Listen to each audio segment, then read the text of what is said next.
Hariom students, स्वागत है आपका free study bye Lodhi sir के यूट्यूब चैनल में। छात्रों, आज हम आपको बताने वाले हैं अध्याय 13 और कक्षा 10वीं जो बोर्ड एग्जाम आपका होना है उसमें ये हमारा लगभग 10वां वीडियो होगा। इसके पहले हम आपको त्रिकोणमिति, कुछ सोशल साइंस और साइंस की वीडियो अपलोड कर चुके हैं। आप चाहें तो 10th प्लेलिस्ट में जाकर के उसे देख सकते हैं। छात्रों, यदि आप हमारे चैनल पर पहली बार विजिट कर रहे हैं तो प्लीज हमारे चैनल को सब्सक्राइब कर लें, साथ में बेल आइकन पर भी क्लिक कर दें और अपने दोस्तों के साथ में इस वीडियो को शेयर करें, लाइक भी करते जाएं। यहां से स्टूडेंट्स, ये प्रश्न बैंक के कुछ इंपॉर्टेंट प्रश्न की सीरीज हमने मैथ्स में प्रारंभ करी है। यहां से एक प्रश्न 5 अंक का आना है। ये आपका कक्षा 10वीं का 13 अध्याय है और निश्चित रूप से यहां से प्रश्न आएगा ही।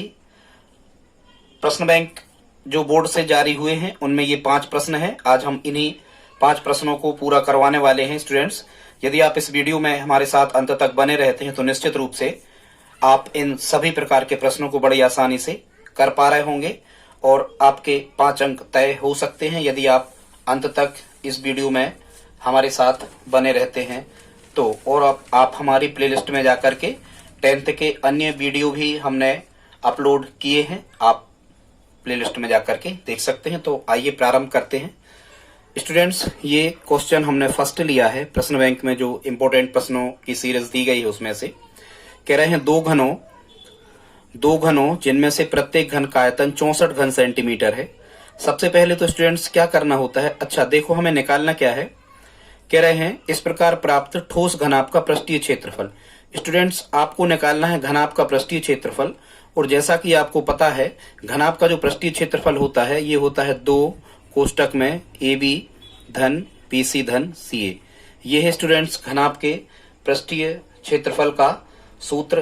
कहने का मतलब ये हुआ कि जैसे A यहाँ लंबाई है, B चौड़ाई है और C ऊंचाई है, तो सबसे पहले आपको लंबाई चौड़ाई ऊंचाई फाइंड करना होती है। तो उसके लिए स्टूडेंट्स ये मेंसुरेशन है क्षेत्रमिति। क्षेत्रमिति में क्या होता है कि जो कुछ दिया रहता है, मान के चलो जैसे उन्होंने दिया है कि घन का आयतन कितना कह रहा है 64 घन सेंटीमीटर, ये लिखा। यदि घन का आयतन होता है तो आप घन के आयतन का फार्मूला लगा दो, यहां से आपको क्या मिल जाएगी, उसकी लंबाई मिल जाएगी, ठीक है, या उसकी चौड़ाई या ऊंचाई। चूंकि घन की तो लंबाई चौड़ाई ऊंचाई बराबर होती है, वो आपको प्राप्त हो जाएगा। तो जो दिया है, सीधी सी बात यह है, आप समझो कि जो दिया है क्षेत्रमिति में यदि उसका फार्मूला होता है तो हमें वही फार्मूला लगा देना होता है, तो जो भी हमें निकालना वो सब आ जाता, ठीक है। तो सबसे पहले हम क्या करेंगे, हम लगाएंगे घन के आयतन का फार्मूला। तो स्टूडेंट्स, घन का आयतन होता है भुजा का घन। भुजा को हम A मान ले रहे हैं तो A का घन, और आयतन दिया है कितना 64, तो हम कहेंगे 64 बराबर भुजा का घन, या A घन बराबर 64, कुछ भी हम लिख सकते हैं। यदि A घन बराबर हम 64 लिख रहे होंगे तो स्टूडेंट्स इसको हम लिख सकते हैं A का घन बराबर 64 को 4 गुणा 4 गुणा 4 इस फॉर्मेट में भी लिखा जा सकता। तो यहाँ आ रहा होगा A घन बराबर 4 का घन, इस रूप में हम लिख सकते। घात से घात दोनों पक्ष में एक सी है तो घात से घात कैंसिल हो गई। A बराबर कितना मिला हमें 4। स्टूडेंट्स, मतलब ये घन की लंबाई कितनी हो गई, मान के चलो ये हो गई 4 सेंटीमीटर, ठीक है। अब घन की लंबाई हमें कितनी प्राप्त हो गई, 4 सेंटीमीटर। अब कह रहे हैं कि संलग्न फलकों को मिलाकर एक ठोस घनाभ बनाया जाना है। ये यहाँ लिखा नहीं है घनाभ बनाया जाना, पर वो वही कह रहे हैं किस प्रकार प्राप्त ठोस घनाभ का पृष्ठीय क्षेत्रफल ज्ञात करो। मतलब प्रश्न अब ये बन गया कि एक घन की भुजा कितनी है स्टूडेंट्स, 4 सेंटीमीटर है।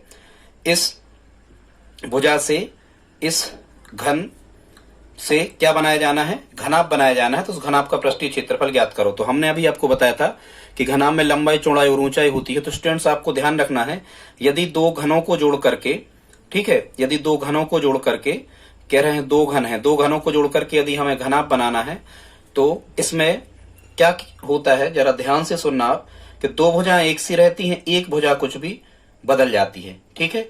या तो घनाभ की लंबाई बदल जाएगी, ऊंचाई और चौड़ाई एक सी रहेगी, ठीक है, या मोटाई बदल जाएगी, ऊंचाई और लंबाई एक सी रहेगी, कुछ भी। तो यहां अब हम क्या कहेंगे, अब हमें निकालना है, अब हम निकालेंगे कुछ भी मान लो, माना जो हमें घनाभ बनाना है उस घनाभ की लंबाई कितनी मान लो, ये मान ले रहे हैं हम 4 सेंटीमीटर। उस घनाभ जो बनना है उसकी चौड़ाई मान ले रहे हैं हम कितनी, एक कोई भी बदल दो, ये चौड़ाई भी हम कितनी मान ले रहे हैं 4 सेंटीमीटर, और जो भी हम घनाभ बना रहे हैं उसकी ऊंचाई कितनी मान ले रहे हैं हम 4 बराबर कितने सेंटीमीटर 8 सेंटीमीटर। स्टूडेंट्स हमेशा ध्यान रखो, आप तो नोट लगा के लिख लो, यदि दो घनों को जोड़ करके एक घनाभ बनाया गया है तो कुछ भी एक विमा इसकी बदल जाएगी, ठीक है, एक विमा बदल जाएगी, वो विमा उन घन की लंबाई का जोड़ होगा, मतलब ठीक है। किसी प्रकार से यदि हम मान के चलो एक ये है, ठीक, एक ये है, और यदि हम इसमें एक घन और आप जोड़ दें तो देखो ये, ठीक है, ये बदल गई, बाकी मोटाई और ऊंचाई एक सी है, ठीक है। तो अब हमें लंबाई मिल गई, चौड़ाई मिल गई, और क्या मिल गया, ऊंचाई मिल गई। अब हमें क्या कर देना है स्टूडेंट्स, अब हमें घनाभ के संपूर्ण पृष्ठ का क्षेत्रफल का सूत्र लगाना है। इसको मान लो A, इसको मान लो आप B, और इसको मान लो आप C। और अब वो कह रहे थे कि इस प्रकार बने घनाभ का संपूर्ण पृष्ठ का क्षेत्रफल क्या होगा। तो स्टूडेंट्स घनाभ का संपूर्ण पृष्ठ का क्षेत्रफल का फार्मूला होता है 2 कोष्टक में AB धन BC धन CA। जब हम इसे मान रख रहे होंगे तो 2 A की जगह कितना रखेंगे 4, यहाँ गुणा B की जगह कितना रख दो। अब तो याद रखना इसमें एक भी मान बदल देना, 4 और 4 8 कर देना, वहां की 2 एक सी, ठीक है। तो 2 B की जगह कितना रखेंगे हम, B का मान है 4 धन B का मान है 4, यहाँ गुणा है, गुणा C का मान है 8 धन C का मान है 8 गुणा A का मान है कितना 4। जब स्टूडेंट्स इसे अपन आगे बढ़ा रहे हूं तो 2 4 चौको 16 धन 4 अट्ठे 32 धन 4 अट्ठे 32, 2 यहाँ कोष्टक गुणा लगा दो। अब हम इनको जब जोड़ रहे होंगे तो 32 और 32 कितने हो रहे होंगे स्टूडेंट, 32 और 32 हो रहे होंगे 64। जब हम 64 में 16 जोड़ रहे होंगे तो यहाँ रहा होगा 80, और जब हम 2 को 80 में गुणा कर रहे होंगे तो 80 दूनी कितना आ रहा होगा 160। लेकिन ये क्या है, क्षेत्रफल है, तो स्टूडेंट क्षेत्रफल में क्या होता है, क्षेत्रफल में हमें वर्ग लिखना होता है, और जो दिया था क्या दिया था सेंटीमीटर, तो वर्ग सेंटीमीटर ये इसका आंसर होगा। स्टूडेंट्स इस प्रश्न का आंसर क्या होगा 160 वर्ग सेंटीमीटर। इस फॉर्मेट में भी हम इस आंसर को लिख सकते हैं, ठीक है स्टूडेंट्स, आपको समझ में लगता है आ गया होगा। बस आप तो एक चीज ध्यान रखना कि जब दो घनों को जोड़कर एक घनाभ बनाया जाता है तो एक कुछ भी हमें बदल देना है ABC में से। यदि A हमारी 4 आ गई तो 2 भुजाएं कोई भी 4 रख दो, 2 भुजाएं कोई भी कितनी रख दो, 2 भुजाएं कोई भी 4 रख दो, और जो अगली भुजा है उसको आप क्या कर दो 8 रख दो। तो ये प्रश्न बड़ी आसानी से आप कर पा रहे होंगे, ठीक है स्टूडेंट्स। अगला देखते हैं, इसमें अगला क्वेश्चन कह रहे हैं,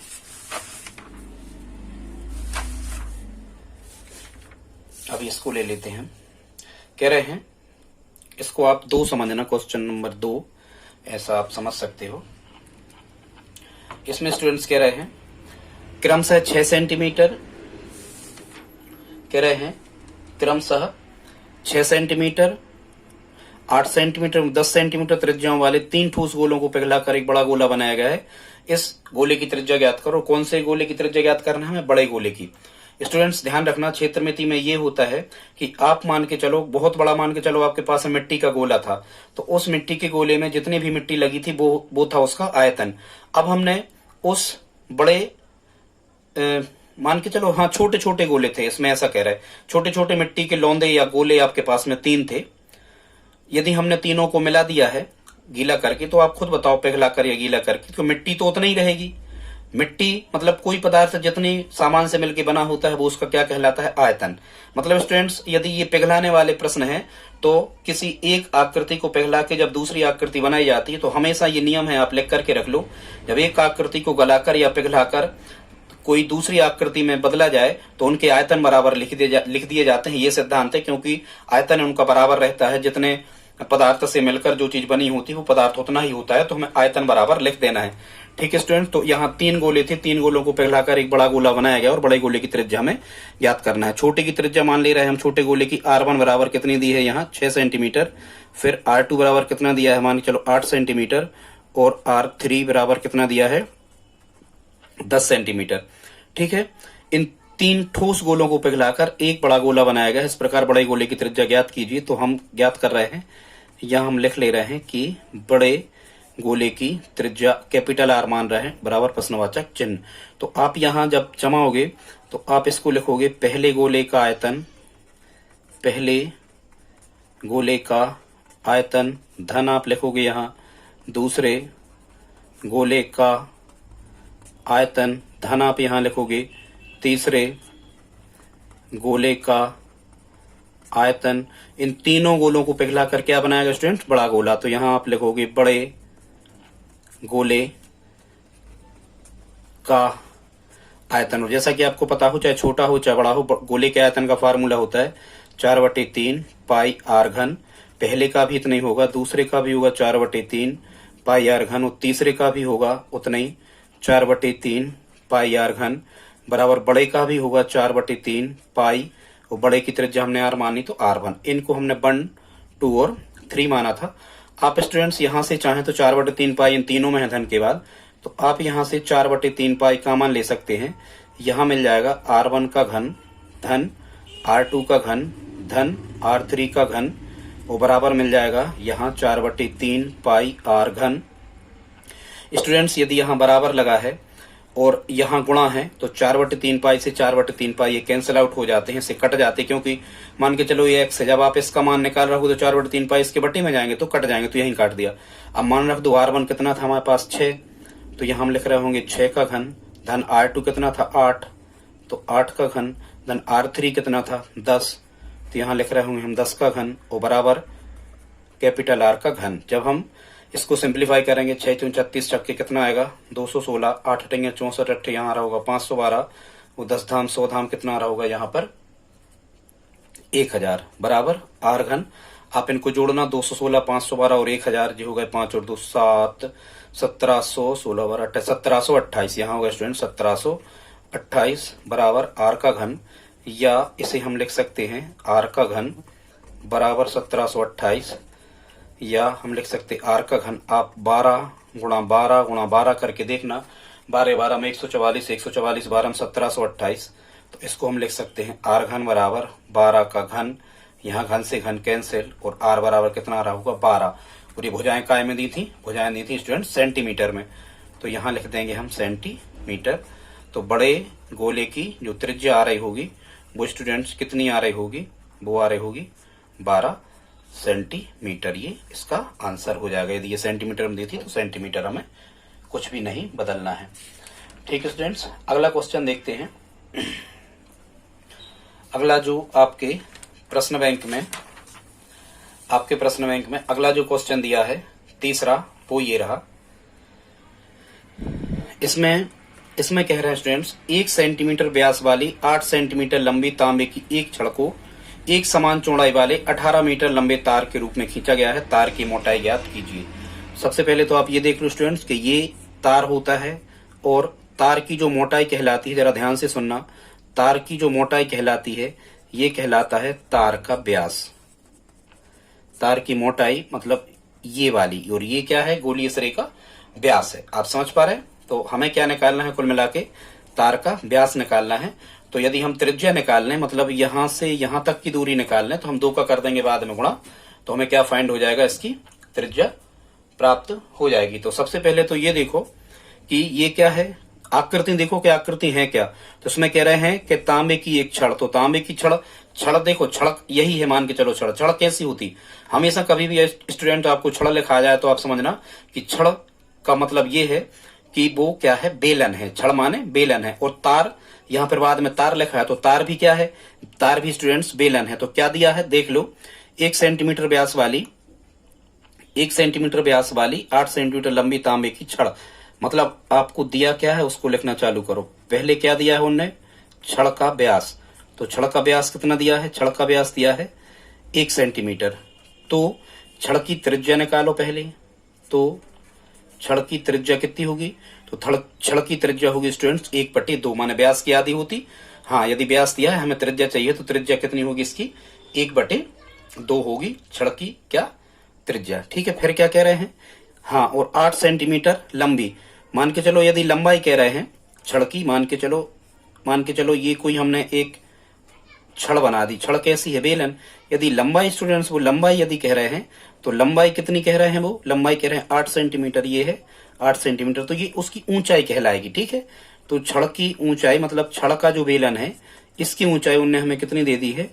8 सेंटीमीटर। फिर क्या दिया है, फिर कह रहे हैं 18 मीटर लंबे तार के रूप में खींचा जाना है, तार की मोटाई ज्ञात कीजिए। अब हमें दिया है तार वाला सिस्टम, ठीक है, तार को हम अलग कलर से लिख दे रहे हैं। अब वो कह रहे हैं तार की लंबाई, तार की लंबाई कितनी कह रहे हैं, तार की लंबाई कह रहे हैं स्टूडेंट्स 18 मीटर। यहां मापे काय में दी है सेंटीमीटर में और यहां दी है मीटर में। तो सबसे पहले हम क्या कर ले रहे हैं, इस पूरे क्वेश्चन को हम काय में बदल ले रहे हैं, इसको बदल ले रहे हैं हम सेंटीमीटर में। 18 मीटर का मतलब 1 मीटर में स्टूडेंट्स क्या होता है, 1 मीटर में होते हैं 100 सेंटीमीटर। तो यहाँ 18 मीटर में क्या होगा स्टूडेंट्स, 18 मीटर में होगा यहाँ 18 गुणा 100, मतलब यहाँ हमारा सेंटीमीटर में कितना होगा 1800 सेंटीमीटर। और ये तार की लंबाई, लंबाई का मतलब तार की क्या होगा स्टूडेंट्स, ये तार की ऊंचाई हो गई, ठीक है। और पहले हम क्या ज्ञात करेंगे, पहले हम ज्ञात करेंगे तार की त्रिज्या। तार की त्रिज्या में हम 2 का गुणा कर देंगे तो तार की मोटाई निकल आएगी, ठीक है स्टूडेंट्स। तो यहाँ हमें क्या करना है, यहाँ हमें वही करना है कि यहाँ भी रूप में खींचा जाता है, मतलब गला करके इसे पलटा गया है, बदला गया है, तो पदार्थ बराबर रहता है। वो पदार्थ क्या कहलाता है, आयतन कहलाता है। इसका मतलब क्या करेंगे हम, इसका मतलब हम ये करेंगे कि तांबे की छड़ का आयतन बराबर तार का आयतन, ऐसा हम यहां लिखेंगे। क्या करेंगे हम, तांबे की छड़ का आयतन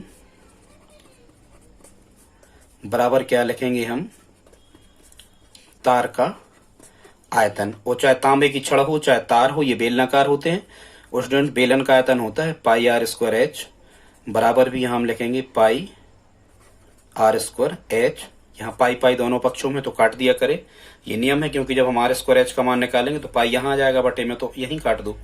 अब ये आर किस तरफ की है जरा ध्यान से देखो, ये छड़ तरफ की आर है। देखो छड़ के नीचे का लिख रहे हैं हम, तो छड़ की आर कितनी थी, तो छड़ की आर थी 1/2, तो यहाँ हो जाएगा 1/2 का वर्ग गुणा एच।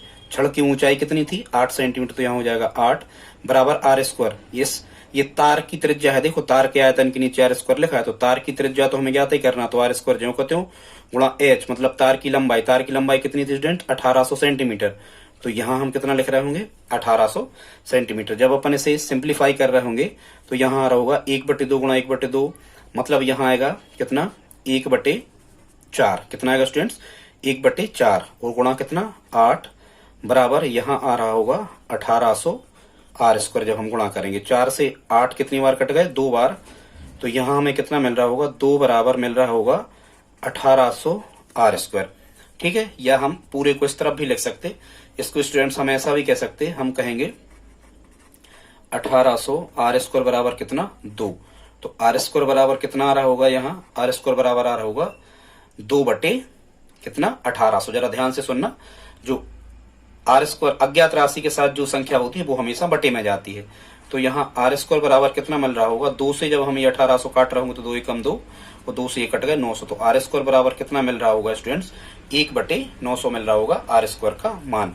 जब हम यहाँ से केवल आर का मान निकाल रहे होंगे तो यहाँ 1/900 पे क्या लग रहा होगा स्टूडेंट्स, वर्गमूल लग रहा होगा। जब हम 1 का वर्गमूल निकालेंगे तो 1 का वर्गमूल कितना आ रहा होगा, 1 का वर्गमूल 1 ही आ रहा होगा स्टूडेंट्स, और 900 का वर्गमूल कितना आ रहा होगा 30, 30 900। मतलब जरा ध्यान से समझना, हमें क्या मिल गया, हमें आर की वैल्यू मिल गई, त्रिज्या मिल गई कितनी 1/30। लेकिन हमें अभी तो क्या मिली है स्टूडेंट्स, अभी हमें केवल क्या मिली है, अभी हमें ये केंद्र से परिधि की दूरी, अभी हमें त्रिज्या मिली है। अभी हमें क्या मिला है, यहां से यहां तक की दूरी एक चित्र। स्टूडेंट्स आगे देखते हैं, इसकी त्रिज्या कितनी निकल आई, त्रिज्या निकल आई स्टूडेंट्स इसकी 1/30। देखो त्रिज्या मतलब ये कहलाता है केंद्र से परिधि, ये निकल आई 30, और हमें ये पूरी मोटाई चाहिए, मतलब व्यास चाहिए। तो व्यास कितना होता है, व्यास बराबर होता है 2 गुणा त्रिज्या। तो जब हम यहाँ इसकी व्यास मतलब क्या होता है मोटाई, जब हम यहाँ मोटाई निकाल रहे होंगे तो 2 गुणा त्रिज्या कितनी आ गई, त्रिज्या आ गई 1/30। तो यहाँ 2 से ये 30 ऊपर नीचे के कट सकते हैं, तो यहाँ स्टूडेंट्स इसकी मोटाई कितनी बन रही होगी, मोटाई आ रही होगी 1/15 सेंटीमीटर। क्योंकि आपकी बुक में यही आंसर दिया है इसलिए हम यही छोड़ रहे हैं, नहीं तो आप इस 15 से 1 में भाग करते, 15 का 1 में भागने में भागना अस्ति 0, दशमलव लगा के 0 बढ़ाते, फिर भागने या 0, 15 छक्का 90, मतलब फिर आता कितना 0.06 सेंटीमीटर, ये इसका आंसर होता। पर आपको यहीं तक करना है, 1/15 सेंटीमीटर इसकी क्या होगी स्टूडेंट्स, मोटाई होगी, हमें यहीं तक करना था। अब हम देख लेते हैं अगला क्वेश्चन है प्रश्न बैंक में, वो है आपका मॉडल वाला। तो पहले हम इसे ही देख लेते हैं मॉडल वाले क्वेश्चन को, इसे कैसे करना है। इसमें स्टूडेंट्स वो क्या कह रहे हैं, इसमें कह रहे हैं, जरा एक बार हम आपको पढ़ के सुना रहे क्वेश्चन। मॉडल बनाने वाली मिट्टी से ऊंचाई 24 सेंटीमीटर और आधार की त्रिज्या 6 सेंटीमीटर वाला शंकु बनाया गया है। बच्चे ने इसे गोले के आकार में बदल दिया है और गोले की त्रिज्या ज्ञात कीजिए। माने एक चीज हमें स्टूडेंट्स यहाँ पर समझ में आ रही है, और वो चीज क्या है कि यहाँ मिट्टी से आधार की त्रिज्या वाला शंकु बनाया गया है, और शंकु को क्या बदला गया है, गोले में।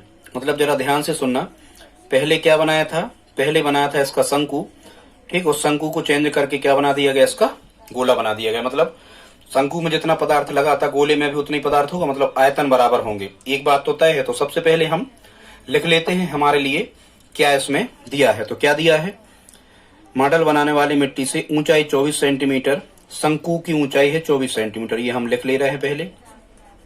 यदि स्टूडेंट्स आपसे ये क्वेश्चन नहीं बनते हैं और यदि आप केवल दिया है लिख लेते हो, शंकु की ऊंचाई h मान लो, ये कितना दिया है 24 सेंटीमीटर, यदि आप केवल दिया है लिख लेते हो तो यहां से भी आपको अंक मिलते हैं। और शंकु की त्रिज्या कितनी दे रखी है, r से दर्शाते रेडियस कहते हैं, तो शंकु की त्रिज्या कितनी दे रखी, 6 सेंटीमीटर। तो यहाँ लिखेंगे हम कितना, 6 सेंटीमीटर, ठीक है। इसे गोले के आकार में बदल दिया गया है, और गोले की त्रिज्या क्या करना है, हमें ज्ञात करना है। स्टूडेंट्स क्या ज्ञात करना है हमें, गोले की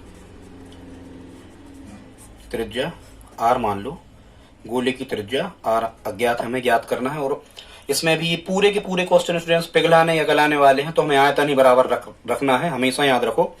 तो जैसे हमें गोले की त्रिज्या ज्ञात करना है, तो गोले की त्रिज्या का आयतन हम इस तरफ लिख दे रहे हैं, हम लिखेंगे गोले का आयतन, क्योंकि इनके आयतन बराबर होंगे यदि पिघला कर गला कर या रूप दिया गया है कुछ भी। गोले का आयतन बराबर दूसरी आकृति क्या थी, शंकु। गोले का आयतन बराबर शंकु का आयतन। गोले का आयतन होता है 4/3 पाई r घन बराबर स्टूडेंट शंकु का आयतन होता है 1/3 पाई r स्क्वायर h। ये काय का आयतन है, ये शंकु का आयतन है। अब इसमें देखो दोनों तरफ क्या क्या है, ये कट जाते हैं स्टूडेंट्स, इनको काट दिया करे, पाई से पाई कट गए, और बटे में 3 से 3 कट गए। नीचे नीचे के यदि यहाँ गुणा लगा होता है, वो बराबर बीच में चिन्ह होता है, तो ऊपर ऊपर की राशियां और नीचे नीचे की कट जाती। पर हमें r नहीं काटना है, r इसलिए नहीं काटना है क्योंकि त्रिज्याएं के मान अलग अलग, एक से होती तो कट जाती, इसलिए r नहीं कटेगा। यहाँ कितना मिला, 4 r घन बराबर यहाँ कितना मिला, यहाँ मिला r स्क्वायर h। अब ये 4 ज्यों को त्यों गुणा r घन, ये r किसकी है, ये गोले तरफ की r है, और गोले तरफ की r, ये गोले की त्रिज्या ज्ञात करो क्वेश्चन में कह रहे ना, तो गोले की r तो हमें निकाल नहीं है, तो ये ज्यों का त्यों बराबर r स्क्वायर। ये किसका वर्ग था, ये शंकु, ये शंकु के आयतन, शंकु के नीचे का लिख रहे हैं हम, तो ये शंकु की त्रिज्या थी, शंकु की त्रिज्या कितनी थी, 6। तो इस r स्क्वायर की जगह हम लिखेंगे 6 का स्क्वायर गुणा h। शंकु की ऊंचाई कितनी थी, 24, तो यहाँ लिख रहे होंगे हम कितना, 24। स्टूडेंट्स जब हम इसे सिंप्लीफाई कर रहे होंगे तो आ रहा होगा 4 r घन बराबर 6 का वर्ग कितना आएगा, 36 गुणा 24। और जब हम केवल यहाँ से r घन का मान निकाल रहे होंगे तो r घन का मान आएगा 36 गुणा 24, और बटे ये 4 जो r घन के साथ में ये नीचे आ जाएंगे। अब हम क्या करेंगे, हम इस 4 से या 36 या फिर 9 को काट देंगे। तो 4 से हम कितना काट दे रहे हैं, मान के चलो 24 काट दे रहे हैं, कितनी बार, 4 × 24। तो यहाँ r घन बराबर मिल गया कितना, 36 गुणा 6। r घन बराबर 36 को लिख सकते हैं 6 गुणा 6 गुणा 6। तो r घन बराबर, इसको हम चूंकि 1 2 3 बार लिखे हैं, 6 तो 3 की घात लगा सकते, ठीक है। घात यदि बराबर होती तो घात से घात काट करके हम आधार बराबर लिख देते हैं। तो यहाँ घात से घात कट गई, r बराबर कितना आ रहा होगा, r बराबर आ रहा होगा स्टूडेंट 6 सेंटीमीटर। और ये किस तरफ की r हम निकाल रहे हैं, ये गोले तरफ की त्रिज्या निकाल रहे हैं, और इसमें गोले की त्रिज्या का वो कह रहे थे। इसका मतलब क्या होगा, हमारा आंसर आ गया, आंसर बराबर गोले की त्रिज्या कितनी निकल के आई होगी, 6 सेंटीमीटर। ये हमारा आंसर होगा स्टूडेंट्स। इसको हम मान लेते हैं, ये हमने आपको 5 प्रश्न कर दिए, ये 5वां था, 4 हमने कर दिए। अब देख लेते हैं, एक लास्ट क्वेश्चन बचा है प्रश्न बैंक का, इम्पोर्टेंट क्वेश्चन है, इसे हम देख लेते हैं। 5 प्रश्न थे प्रश्न बैंक में इम्पोर्टेंट।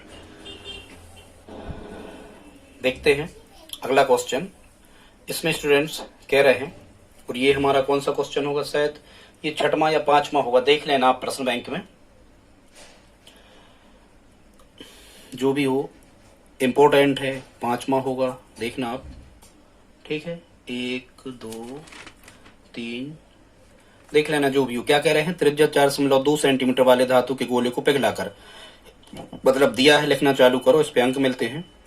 गोले की त्रिज्या दी है, गोले की त्रिज्या आर का मान कितना आपको दिया है, 4.2 सेंटीमीटर, पिघलाकर 6 सेंटीमीटर त्रिज्या वाले एक बेलन के रूप में ढाला गया है। माने इसमें बेलन की त्रिज्या भी दी है। बेलन की त्रिज्या कितनी दी है स्टूडेंट्स, यहाँ 6 सेंटीमीटर। बेलन की ऊंचाई ज्ञात कीजिए, हमें बेलन की हाइट मतलब ऊंचाई h का मान क्या करना ज्ञात। और इसमें भी ढाला गया है, ढाला गया है तो हम शुरू से बता रहे आयतन बराबर लिखना होते हैं। यदि हमें बेलन की h ज्ञात करना है तो हम बेलन का आयतन इस तरफ लिख ले रहे हैं।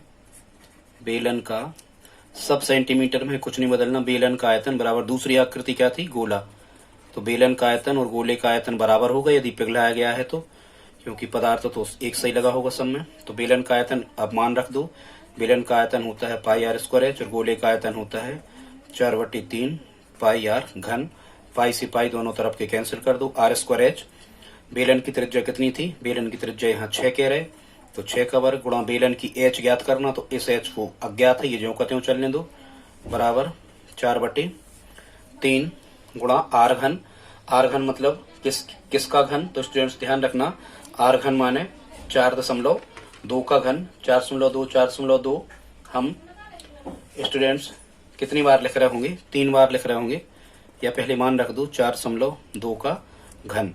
तो यहाँ 6 का वर्ग कितना मिलेगा हमें, 36, और 36 का h गुणा होगा तो 36h बराबर यहाँ आएगा 4/3 गुणा 4.2 गुणा 4.2 गुणा 4.2। ठीक है स्टूडेंट्स, यहाँ से जब हम इसको आपको हल कैसे करना है, यहाँ से जब हम आप चाहो तो 1 का दशमलव हटा लो, इस प्रकार से दशमलव को 1 और एक संख्या से 100 दशमलव हट गया। 3 से 42 काट दो, कितने बार, 14×3 42, कितने बार कटेंगे, 14 बार।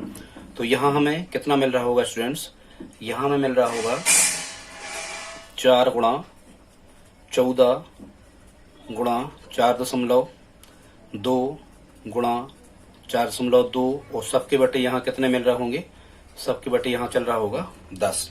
ठीक है, जब हम आप चाहो तो इस 10 का तिरक गुणा कर दो 36 में, देखो बटे में संख्याएं लिखी हूं, बीच में क्या लगा बराबर, तो हम क्या कर सकते तिरक गुणा, तो यहाँ आ जाएगा 360h हो जाएगा। ठीक है, 360h बराबर यहाँ मिलेगा 4 गुणा 14 गुणा 4.2 गुणा 4.2।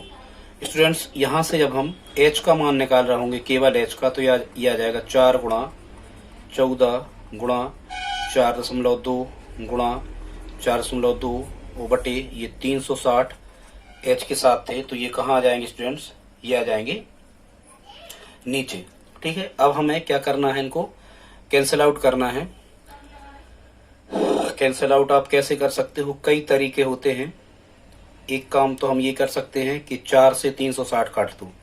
ठीक है, तो 4 एकम 4, 4 नाम 36, कितना आ गया यहाँ पर 90 आ गया। ठीक है स्टूडेंट्स, अब एक काम और आप कर सकते हो, 14 और 90 भी आप चाहो तो काट दो, 14 और 90 भी काट दो, कितने से, 2 से, तो 2 सत्ते 14 और 2 ही 45 90।